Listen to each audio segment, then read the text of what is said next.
Xiankun is a former senior Chinese trade diplomat and now the managing director of the consultancy company LEDECO Geneva. Welcome to the programme. Good to see you. So the talks are not over, obviously, but this is a process and not an event. So how should we evaluate this chapter?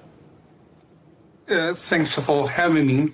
This round, the meeting in Madrid itself is not significant because, as we all know, that the only agreement out of it is a framework agreement on TikTok. So it's hard to see how this could help ease the bilateral trade restrictions and stable bilateral relations, because there are many other issues, including trade ones, to tackle, like tariff export restriction and also some political things. Having said that, we should recognize this as a positive step forward because the two sides are getting together quite frequently. We have already seen 4 meetings since May this year in Geneva, London, Stockholm, and now Madrid. And they are making progress, even incrementally, previously on tariffs and this time on TikTok. And they are also announcing to meet again in the next few weeks to continue negotiating on other trade issues. So for me, this is all good news. And it's your specialist area. You're a former senior Chinese trade diplomat. I mean, how important is the mood music?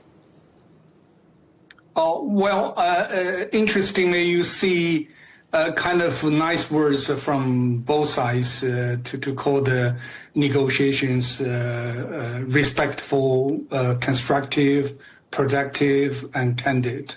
I think this is not just diplomatic or polite words, but I think we see a real effort for the two sides to try to set up a kind of a positive atmosphere for the negotiations.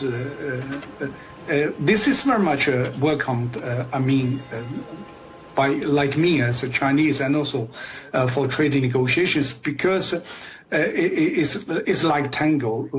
You cannot just fight with one hand and then dance with the other hand. You have to really have a positive framework. I think those are the things that we need to take note of, probably hope for more such things for next negotiations to come. Yeah. Well, let's talk about the next negotiations. Washington tightening semiconductor and high-tech export restrictions, Beijing launching this anti-dumping and anti-discrimination probe into US products.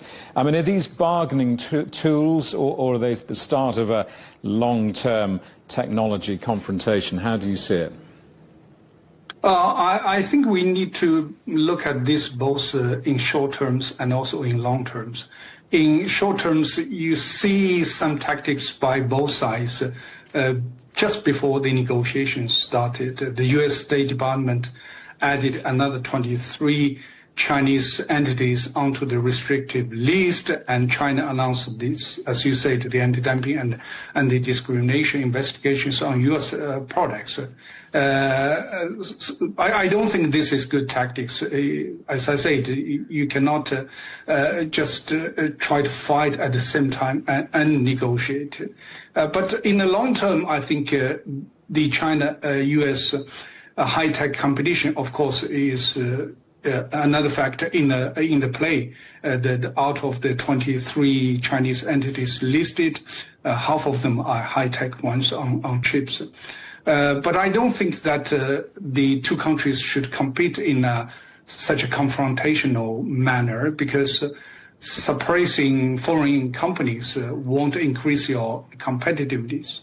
Instead, you need to invest domestically, such as to open your markets for foreign companies with advanced technologies, and also to support your own research and development. Xiankun, where time is against us, but good to talk to you. Many thanks for coming on the programme. Xiankun, the former senior Chinese trade diplomat.